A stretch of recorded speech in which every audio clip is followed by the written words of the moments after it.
we interrupt our regular program schedule to bring you a special report from ABC News.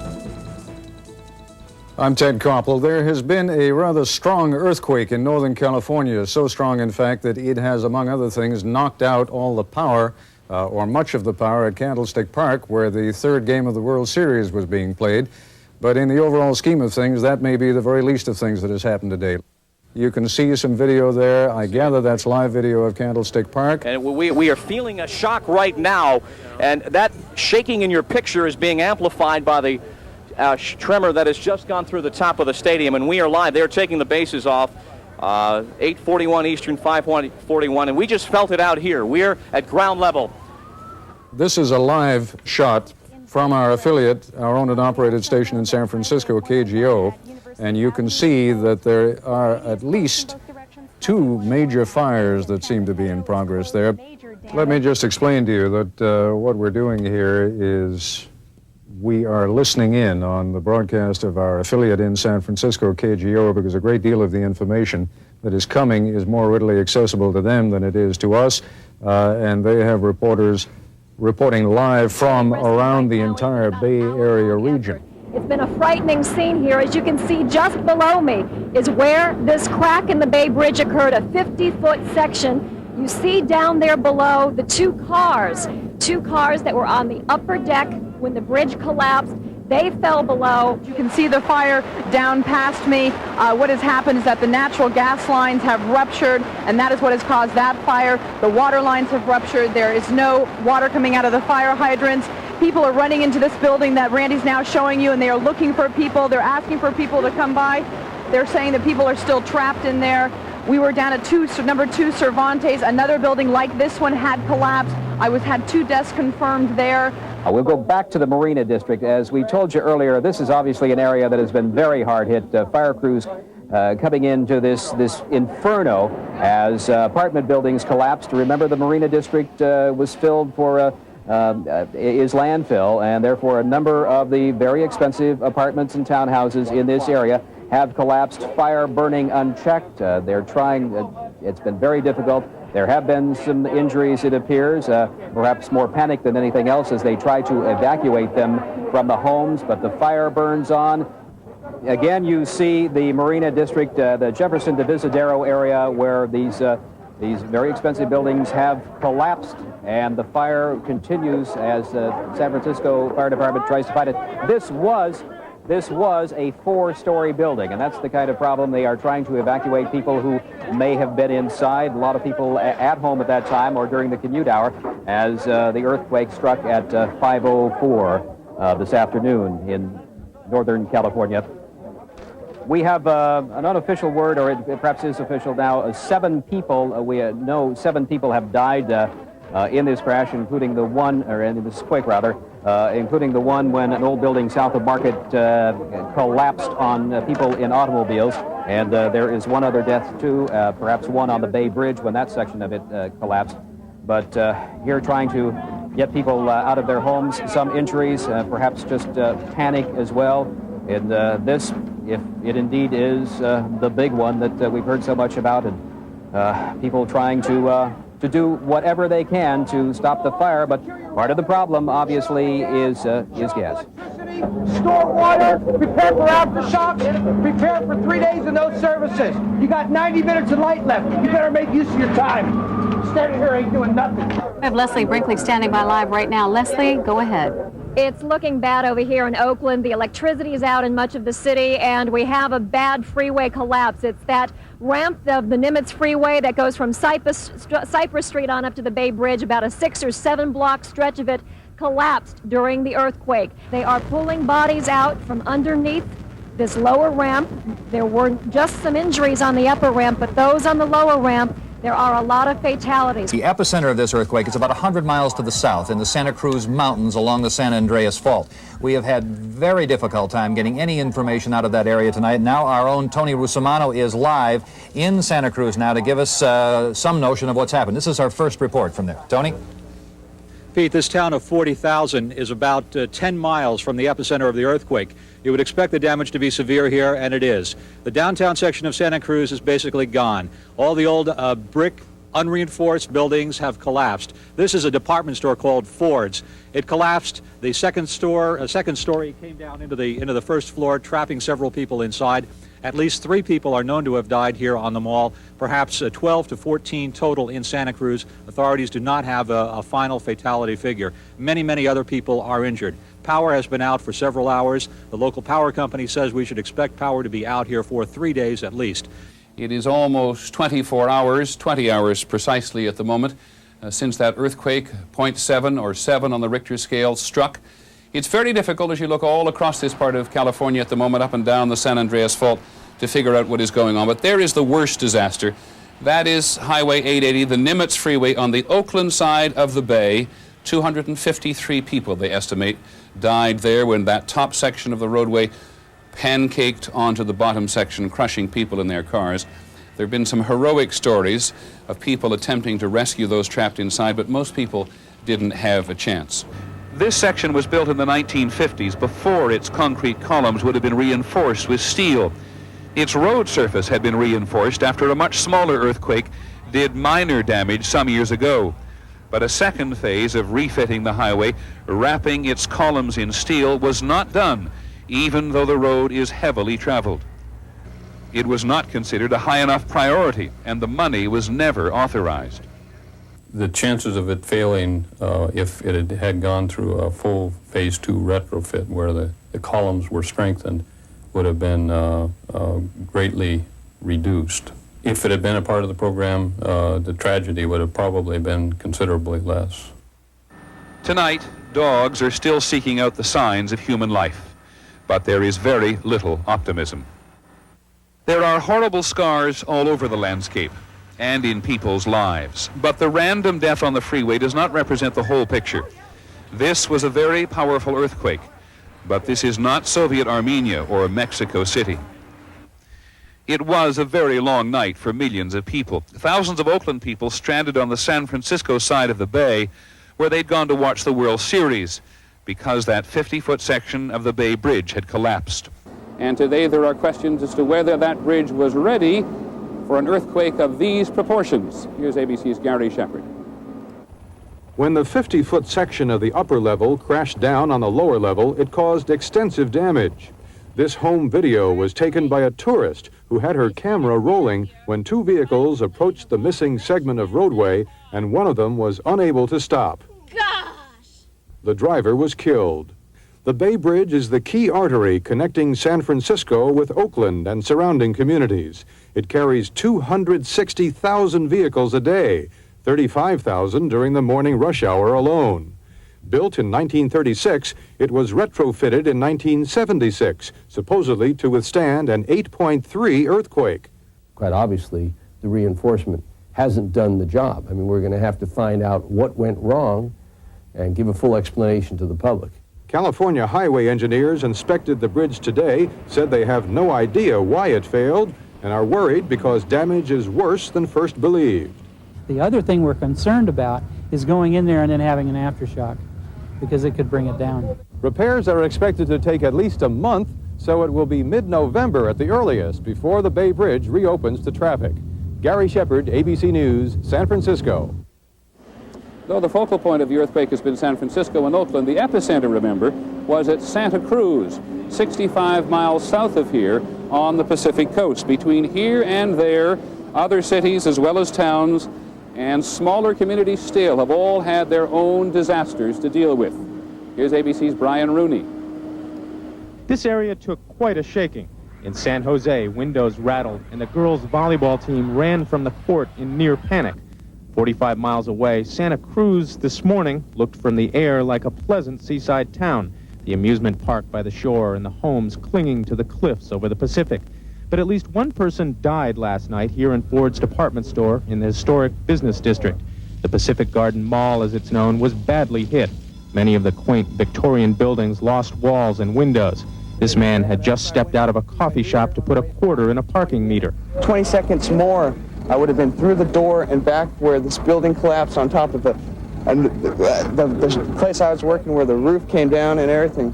Several cars were crushed by falling trees and bricks. Some businesses were wiped out in seconds, and a few of the buildings so badly shaken they might not be saved.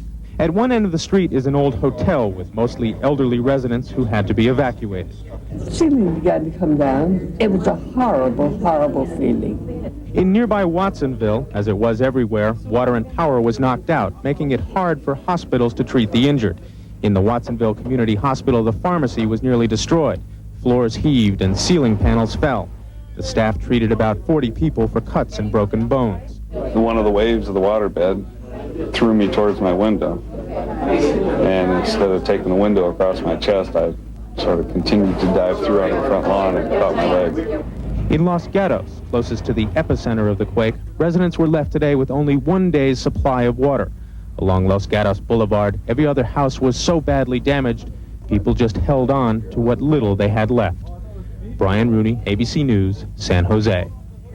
This earthquake was a reminder for everyone in California what the potential is. It was felt as far south as Los Angeles, and for that matter, as far east as Reno, Nevada. This particular section of the San Andreas Fault has never reacted this violently since they've been keeping records. What is it that makes the earth suddenly turn to jello under your feet? Here's ABC's Steve Shepard. Since San Francisco was devastated in 1906, people have feared the San Andreas Fault, a huge fracture in the Earth's surface which makes California susceptible to earthquakes. So huge you can see the fault from space. The fault forms part of the boundary between two of the many continent-sized plates which make up the Earth's crust, plates which are moving. Let's suppose this is Santa Cruz and this is San Jose. They're on different parts of the San Andreas Fault.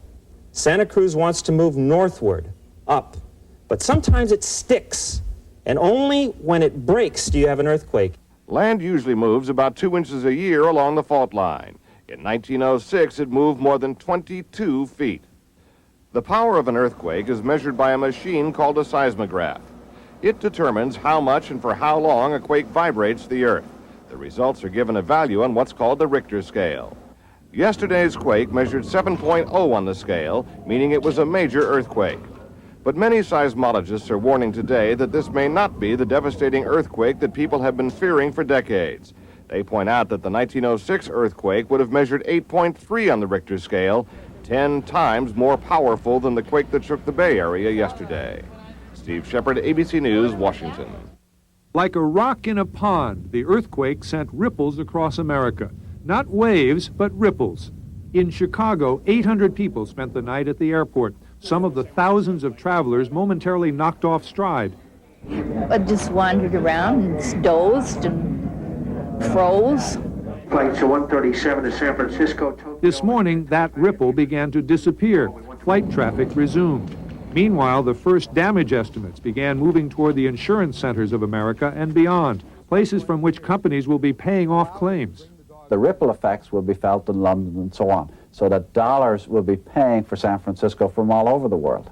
Overnight and today, millions of phone calls poured into circuits strained by a torrent of dialing. AT&T rerouted calls, but there were so many, perhaps 50 million extra, that it didn't always help. Due to the earthquake in the area you are calling, your call cannot be completed at this time. Please try your call later. In Boston, a radio station collected the stories of those who did get through later. Is it Santa Cruz? Santa Cruz, yeah. He said that was really demolished. It was a way for people to talk about their fear of the unpredictable. But he was okay, and apparently things are not too bad in Palo Alto. The quake covered so big an area that many Americans had someone for whom they feared the most. Not knowing didn't damage them psychologically, but with television images so strong, psychiatrists say America has suffered a ripple of stress. John Martin, ABC News, New York. Live from San Francisco, ABC News coverage of the Great Quake of '89 continues. Once again, here's Peter Jennings. All this talk today about how well the region has done, that is to say how efficient the rescue teams have been, how good the morale of the people have been, is one thing. All this talk about the resilience in the Bay Area of San Francisco and Oakland is another. But getting these two cities particularly to run at the peak of efficiency they're accustomed to is quite another. It's an enormous challenge for the city and for the state and for the federal government. You do not put bridges and highways back together again overnight. Here's ABC's Tom Jarrow. San Francisco. Until last night, this was San Francisco. Until last night. Now it looks like this, and this, and this. How does San Francisco recover? Already there's some discernible progress. Thanks to a professional fire department assisted by volunteers, the fires of last night are out. Although the Pacific Bell telephone system faltered with gridlock, due to the earthquake in the area you are calling, your call cannot be completed at this time. once the overload ended, the phone system was found to be undamaged. Water mains, which snap like matchsticks, will take longer to repair. The hardest blow was to the Bay Area's bridges, roads, and superhighways. The Bay Bridge connecting Oakland and San Francisco normally carries more traffic than the combined total for 8 other toll bridges in the area. Experience has shown repairing such spans over water is slow and expensive. In 1983, the Interstate 95 bridge over Connecticut's Mianus River, for example, took 6 months and $10 million to repair. Experts feel the Bay Bridge will cost about the same, but be fixed sooner. The Bay Bridge will probably take a few months. They may be able to get the lower roadway open within a month or two. And one of the key approaches to the Bay Bridge is the 2-tiered Highway 880. When a mile of this highway fell, it entombed motorists traveling on the lower level.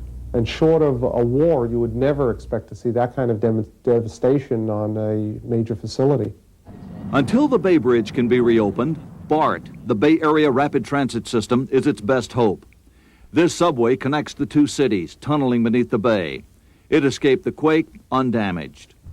To make do, extra parking lots will be built in Oakland so cars can be left behind. Work shifts will be staggered to reduce the rush hour, and old tourist ferry boats will be pressed into service. Improvisation, it's the stuff upon which great cities survive and rebuild in times of disaster. In other parts of the world at times, it has been almost heartbreaking to see how ill-prepared people have been.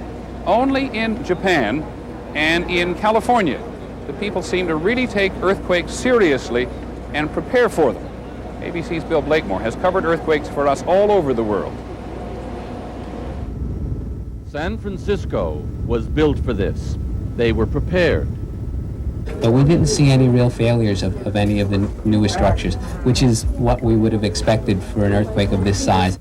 A few old buildings in San Francisco's marina area where officials had expected trouble did fall or burn. But the same massive forces, 7 points on the Richter scale, last year demolished whole cities in Soviet Armenia and led to weeks of sad searching in the rubble of countless buildings. In downtown San Francisco yesterday, 7 points on the Richter scale merely loosened some bricks and this upstairs corner on a handful of old buildings, while the towering glass walls of the modern skyscrapers lost not one window pane as they swayed in the shocks, just as they were designed to. And since it is collapsing buildings which do almost all the killing in earthquakes, the death count throughout the Bay Area was very low, with the one horrible exception of the crumbling double-decker Nimitz Freeway in Oakland. Some 200 people crushed in their cars on the lower deck.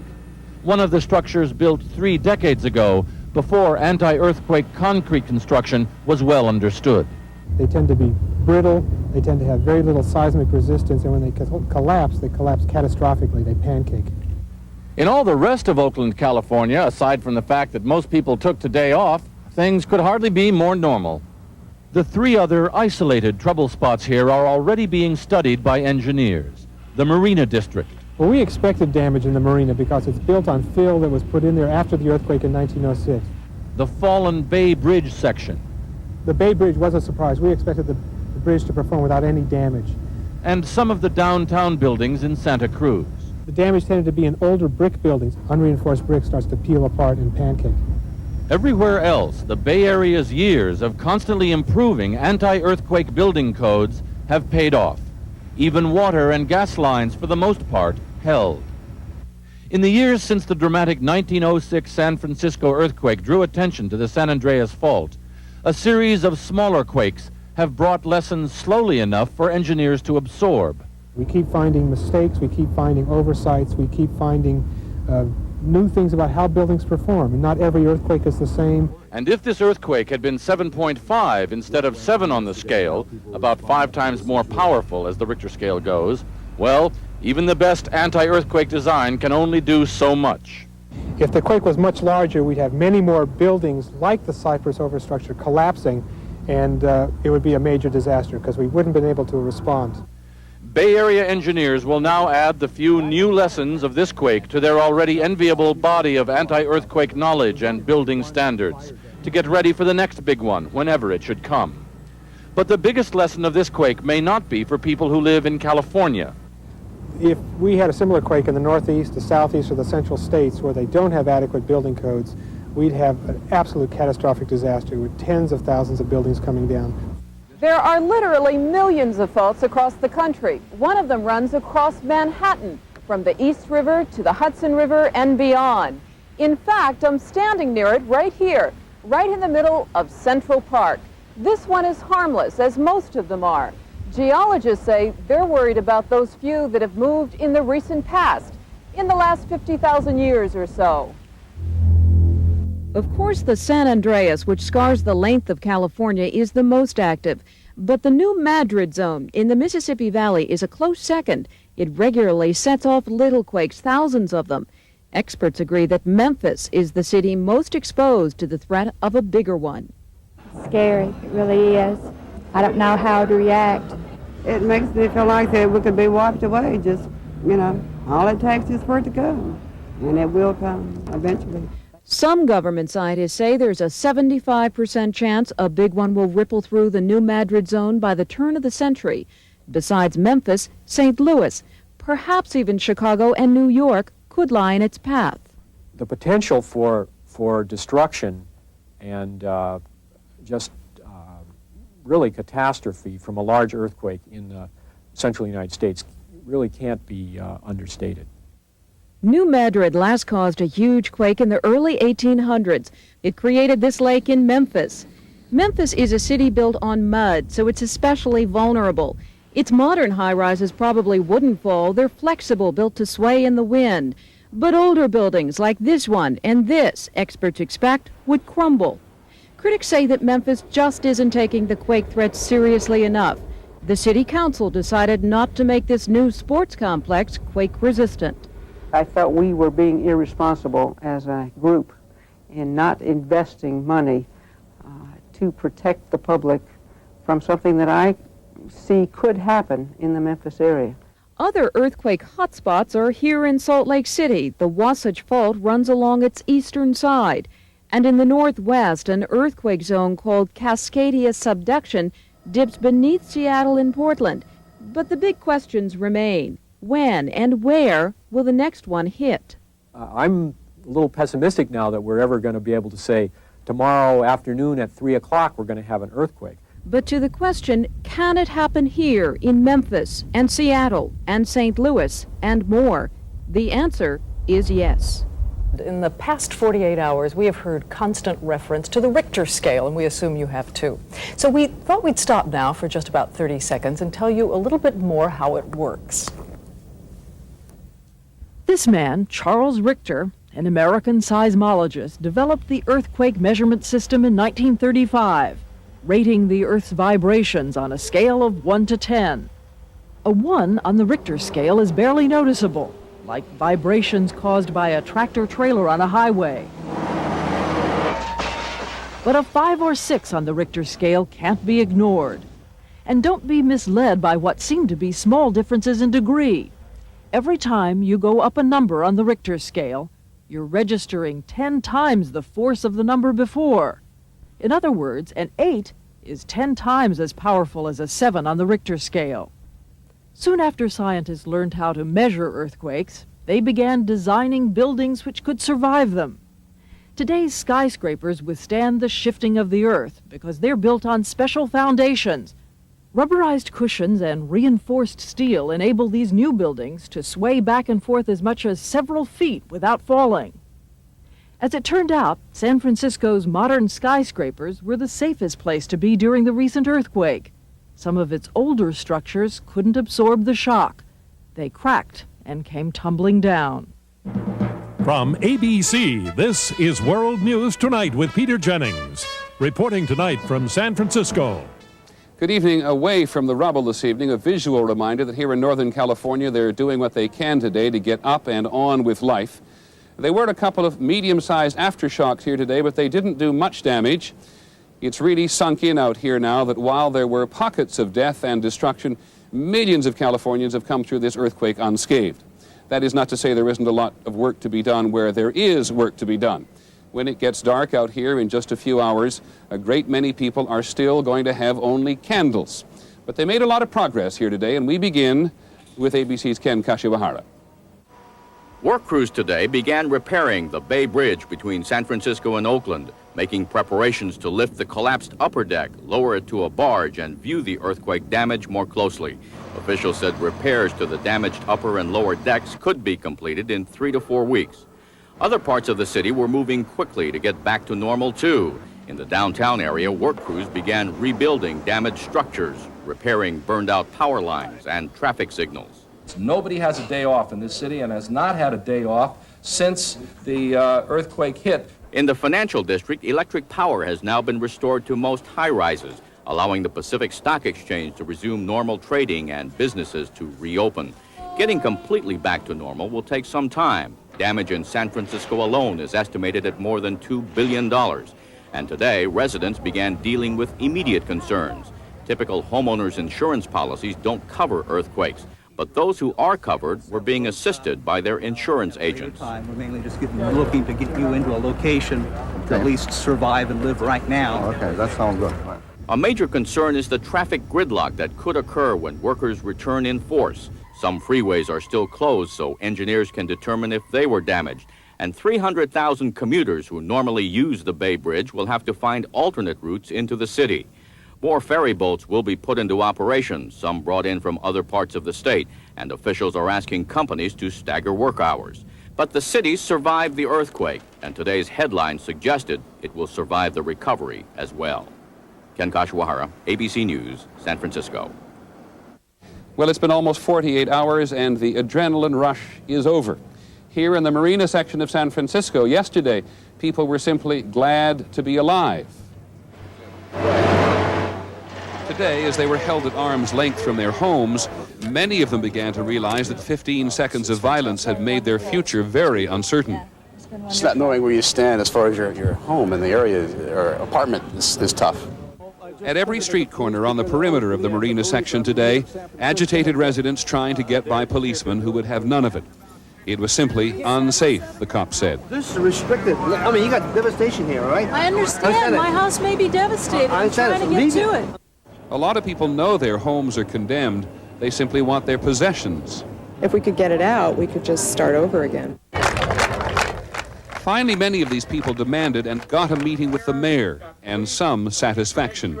They can apply for a permit and they'll be escorted to their homes. Not far away, a reminder that some people have virtually no base on which to build again. This is a refugee center just a few hundred yards from home. These are the people who didn't have friends to stay with. The Marina District has lots of wealthy, but also its share of poor. These people know where the next meal is coming from, but a month or 6 months from now seems an eternity. All week long since the quake struck, you've seen a series of powerful, sometimes haunting images. The home video pictures of a car driving off a ruptured bridge and vanishing into thin air. One highway collapsing onto another. A cop issuing instructions to worried citizens seeking safety on the street as they go about their business, but they don't know exactly where to go. Because what do you do in the middle of an earthquake? You've seen those images again and again. What you haven't seen or heard are the stories behind those images. Our correspondent Judd Rose is here with us in San Francisco. It was Tuesday. It was 5:04 in the afternoon. In San Francisco, the earth moved, and time stood still.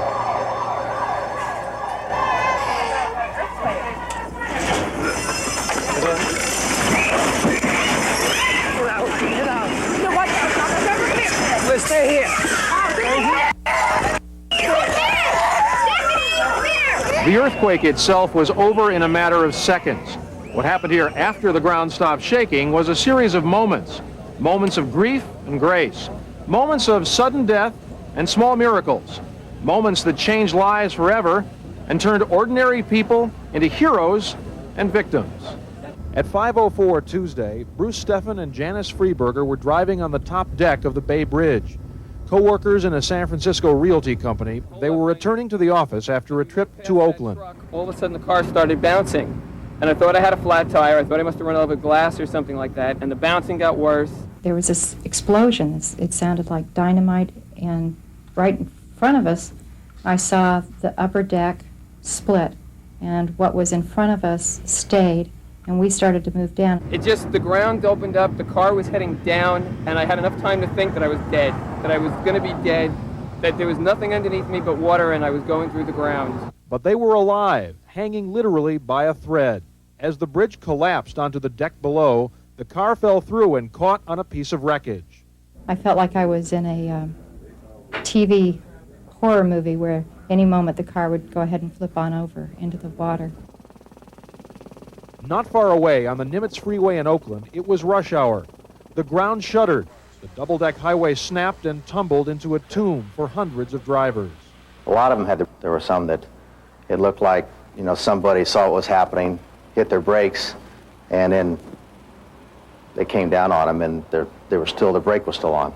Oakland firefighter David Honegger spent Tuesday night at the scene of the freeway collapse.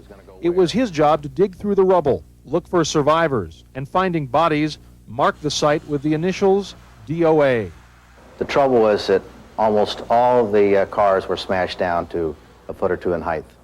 So the odds of anybody surviving it were just minimal. But some did survive, like Kim Lin, a salesman. He was returning from a call when the freeway fell on him. He doesn't remember a thing. Lived here my whole life. I always figured someday there would be an earthquake, but someday it wasn't going to be the day that I was underneath there. For most outside the Bay Area, the first word of the disaster came as they tried to tune in the third game of the World Series. The game never happened, of course. Instead, Candlestick Park wobbled and swayed, terrifying fans and players. Oakland A's pitcher Storm Davis frantically waved for his wife and baby to join him on the field. I was panicking. I thought that the Candlestick was going to just cave in, but finally they got down there to me. I was able to take our baby from my wife and felt somewhat relieved. At that moment, Maria Goldinger was heading home from work on the lower deck of the Bay Bridge. Suddenly, traffic came to a dead stop, and people fled their cars. I get out of my car, I get the dog out of the car, and I scream to this guy. I go, "What is happening?" And he says, "Run! The bridge is caving in." I could not even comprehend what was going on. I visualized the bridge caving in, and it kept coming closer and closer to me, but still I knew all I could do was run, and all I could depend on was my legs, so I just kept running, and everybody else kept running. Everybody, including Bruce Steffen and Janice Freeberger. They'd finally managed to free themselves from their car and were running for safety, even though Janice had severe injuries, including a broken chest bone and a badly cut leg. How are you able to walk? Fear. I wanted off the bridge. I wanted away from there. Janice Freeberger walked away from her brush with mortality. Almost no one walked away from Highway 880. One of those working tirelessly to free the living and find the dead, Fireman Dave Peterson. On the job after the quake, he learned that his son, also a firefighter, was missing. There was a group of them that I saw that were talking briefly, and I knew that they were talking about me or my son, and one of them came over and said that they did find him. He was alive. Tim Peterson was found trapped in the very ruins his father was searching.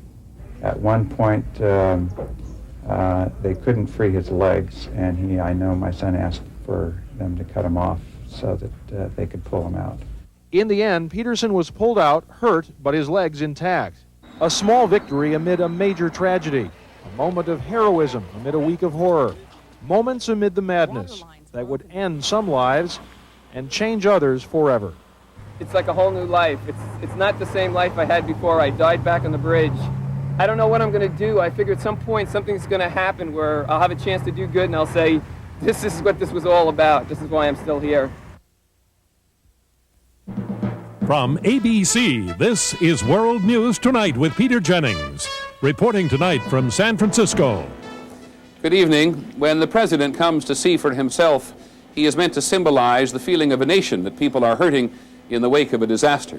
When the president comes to see for himself, he is the symbol of the federal government and the money that people need to get their lives back together again. The president was only here for a few hours today, but what he has seen and what he thinks the federal government should do as a result are the news tonight. We begin with our White House correspondent, Britt Hume. He had come to show not only his personal concern, but that of an administration stung by criticism of its response to Hurricane Hugo. After walking alongside the collapsed freeway where many bodies still remain, the president seemed genuinely affected. Well, I'm deeply moved by this, deeply moved by it. Sad in some ways, and yet genuine appreciation for the way this community is pulling together, this state. Mr. Bush later saw from his helicopter the caved-in section of the Bay Bridge. He stopped briefly in San Francisco to speak to officials, including the mayor, who was so critical of Vice President Quayle's visit here. The mayor felt differently about this one. We are all grateful for his response. He is doing exactly what we want. He's listening carefully and giving us the kind of responses that we want to hear. But as the president saw later in Santa Cruz, the property destruction is widespread and the bill will be steep. Already, House Democrats are talking about $2.5 billion federal dollars. And some Democrats here are talking of as much as 4 times that. I'm willing to do what's needed to be done. But in terms of what it'll cost, I don't know. This is the sort of thing this president may encounter again and again. He's worried about the budget deficit. His political opponents say he's a man of noble ends and stingy means. He did talk today a lot about the Red Cross and other volunteer agencies, while they talked a lot about how much federal money it will all cost. Britt Hume, ABC News, at Moffett Naval Air Station in California. It is a little hard to figure and follow all the dollar figures being bandied around here today. It's going to take some time before the various levels of government, local, state, and federal, figure out exactly how much it's going to cost. But one thing we have not heard here is the kind of criticism of the federal government that was heard after the hurricane in Charleston, South Carolina. Still, everywhere the president did go today, he did hear from local people that money, and a lot of money, was going to be needed. ABC's John McKenzie reports from Santa Cruz. City officials were eagerly awaiting this visit because they knew exactly what they wanted. They presented the president with a detailed list that calls for money. The latest damage estimate here, $1 billion. With much of the downtown mall destroyed, the mayor said without substantial federal funds, Santa Cruz will have no downtown. Housing. 8,000 people in this county are now homeless. While makeshift shelters have been set up, they are overcrowded and can't be maintained much longer. Santa Cruz wants Washington to provide mobile homes or other temporary housing. Political involvement. Dealing with so many federal agencies, Santa Cruz officials want Washington to help cut through the red tape, asking that a federal emergency coordinator be assigned specifically to Santa Cruz. Santa Cruz needs a lot of help, but will the federal government provide it? He certainly made a commitment that he understood what the needs are and that the need is significant. Many here believe the real test will come when all the public attention has faded. I would agree that everything that could be done right now is being done. And it's really, the question is, a week from now, 2 weeks from now, whether that will continue. Criticized for being slow to respond after Hurricane Hugo, the federal government seems determined to do better here. Teams of federal emergency agents have been inspecting the damage and are expected to open up offices within the next few days to coordinate the relief work. John McKenzie, ABC News, Santa Cruz, California. If you have ever heard children talk about digging their way to China, you may be reminded of it during this next report by Brian Rooney. It's also a better than ordinary chance to see the extraordinary power which an earthquake can bring to bear on the earth itself. You have to see the broken ground to understand what an earthquake really does. The fissure near the epicenter at the crest of the Santa Cruz Mountains runs just 3 feet in front of the door of this home. Next door, it left a garage several feet higher than its driveway. It goes right to About 15.5 feet. The fissure runs for at least a mile. From above, you can see it going through roads and property. From inside, it's big enough in places to walk through. Today, members of the U.S. Geological Survey walked along the fissure to see where it came from and where it went. It's like figuring out pieces of an Earth-sized puzzle. It gives us information for avoiding the fault in terms of building, and it gives us information that we can use for long-term forecasting. Every bit of the fissure helps tell the story. What you see up here is the result of something that really happens 60 or 70 miles deep. Down there, the Earth is the consistency of molasses, moving as little as 15 centimeters a year. Eventually, Earth's brittle crust breaks to catch up with what's happening below. That's an earthquake. It shatters the Earth's surface, and very often, the fragile things man builds there. Brian Rooney, ABC News, Loma Prieta, California. From ABC News, The Weekend Report, here's Karen Stone. Good evening. As emergency officials continued their struggle today against the devastation of the California earthquake, a miracle happened. Just when rescue teams on the collapsed Nimitz Freeway had given up hope of finding any survivors, they found a dock worker who defied death for 3.5 days. We begin with Greg Dobbs.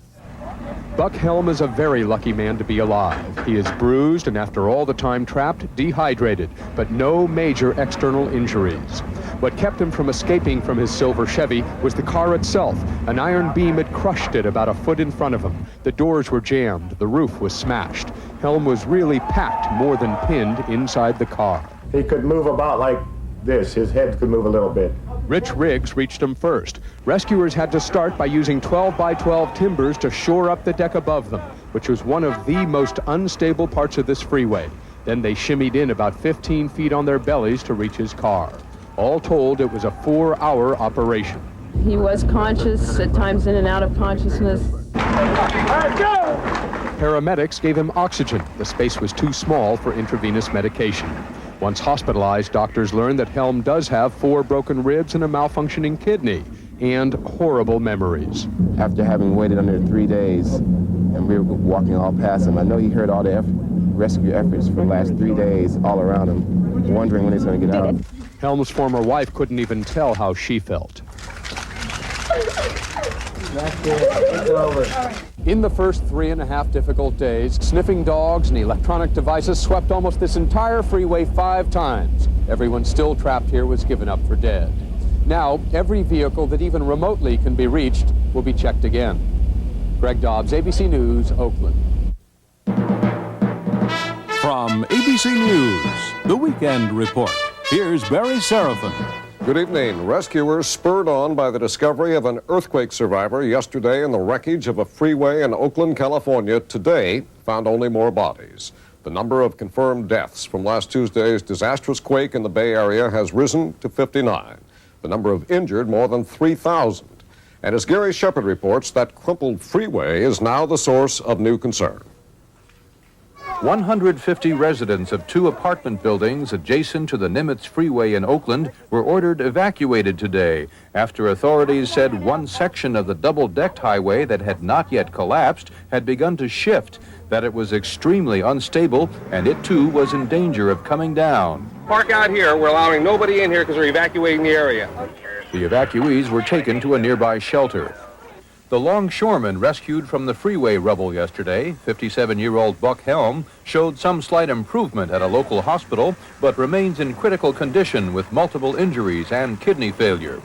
As demolition crews continued the job of tearing down unsafe buildings, federal officials opened 7 disaster centers where thousands of quake victims have begun applying for assistance. I have a business that's been totally disrupted, so I just want to see if there's a loan. I understand they do have loans. A decision that the World Series would resume later than originally planned was also made public. I'd like to announce that we are going to play at Candlestick starting Friday night, Saturday, and Sunday, and we will go to Oakland, if necessary, Tuesday and Wednesday. Construction crews began removing that damaged section of the San Francisco-Oakland Bay Bridge during the day. Repairs are expected to take until Thanksgiving to complete. Tomorrow will be the first full workday in this city since the earthquake, and with the Bay Bridge and other major arteries closed down, Authorities are bracing for what they expect will be gridlock as tens of thousands of people try to get to their jobs. Traffic on 780 southbound heading for the Benicia Bridge was jammed up all the way. With the worst storm of the season hitting at the height of the morning rush hour and the Bay Bridge closed, it should have been the traffic gridlock everyone had expected, but it was not. Except for isolated areas of congestion, the commute was smooth. For Alberto Alvarez, in fact, it was better than ever. I had never, ever seen this traffic this light. There were several reasons for it. Commuters carpooled. Many went to work earlier than they normally do. They used the Bay Area Rapid Transit System, which handled twice the usual number of riders. And they came across San Francisco Bay on ferry boats, some vessels brought in from other parts of the state to handle the increased load. It was delightful. Not only should more people take it, it should be institutionalized. In Santa Cruz, near the quake's epicenter, the storm threatened to make an already bad situation worse. Heavy rains threatening to cause even more landslides. The Highway Patrol escorted motorists over Highway 17, connecting Santa Cruz with the rest of the Bay Area. And gale-force winds from the storm knocked over trees and power lines, causing more power outages. In San Francisco's Marina District, work crews were out in the rain repairing water mains, power and gas lines, attempting to restore services to this city's most devastated area. And residents were out too. Beth Romer spent the morning picking through what is left of her apartment, trying to salvage whatever she could in a mountain of debris. Financially, it's probably not worth doing this. Emotionally, I need to do it. It is a reminder, while most people have been inconvenienced by the earthquake, some have had their lives torn apart. Ken Kashwahara, ABC News, San Francisco. I walked in this front door and looked at the house, and I felt immediately, this is my house. That was 47 years ago. Ever since then, this has been Kay Taylor's home. It has always felt safe. We have had good health and good friends and a wonderful, really a wonderful life here. Look at that. It is a very peaceful house, and there was a feeling about it that we felt, and even when the earthquake was at its worst and I was bouncing around upstairs, I really was not, the house is not going to hurt me. Indeed, the house kept daughter Lisbeth from injury as she dived under the bed in her room on the third floor. And it did no more than briefly trap Kay. I couldn't get out of the kitchen because no door would open. They were all jammed. The floor started buckling up like this. What would you most like to get out of there? Well, my Steinway piano, the 12-foot Victorian mirror, and my grandfather's letters from Burma. And for heaven's sakes, the rest of my clothes and a toothbrush. Yes, it was wrecked, even though, to its occupants, it looks as if it could be fixed. Yeah, but I still believe it could be done. Well, I'm an architect and I'm a builder and I specialize in remodel work, and I can guarantee you right now that you can't afford to put that one back together again. Yes, it's only a matter of days before the bulldozers push over this grand place, the Taylors' home since the early 40s, where both their daughters were married, sweeping down the staircase in their gowns. It is a wonderful place for entertaining. It's a great house to have parties in. We're not gonna, we wouldn't think of having a bulldozer come and just tear it down. I just couldn't bear that. Thanks for being interested. Sure. Judd Duval, ABC News at 55 Hernandez Street in Los Gatos, California. Finally, from here in San Francisco this evening, something of an answer to that perennial question asked by people from elsewhere of San Franciscans. If you know there's a pretty good chance that there's going to be an earthquake in your front yard, that there's a serious chance you'll lose your home or even your life, why not live somewhere else? Here's ABC's Charlie Murphy. They're living on the streets of San Francisco, and some are living on the edge. Now it's crazy. It's gotten to the point where I want to get out of the state. Well, maybe, but most here have no intention of leaving. To some, it's just a roll of the cosmic dice. If you're lucky enough not to get hit too hard by it, you'll be okay. You're not leaving? I'm not leaving. So why do people want to live in this place? Why does anyone want to live on a giant bowl of Jell-O? I was born, I'm going to die here. This is my hometown. It's the lifestyle they like, the sunshine and beautiful year-round climate. The killer quake is just a small risk in the long run. I wasn't around here for the last one. I don't expect to be around for the next one either. Dr. Ellison Quinlan lived through two big ones in San Francisco, including the 1906 quake. He's old family, and pioneers don't leave. They cut down the trees, they dug up the brush, moved the rocks, and they made it what it is today. Norma Cott lived here for all her 82 years, her friend Vera Ryan the last 30. These golden girls went back to their darkened apartments and found a mess, though no heavy damage.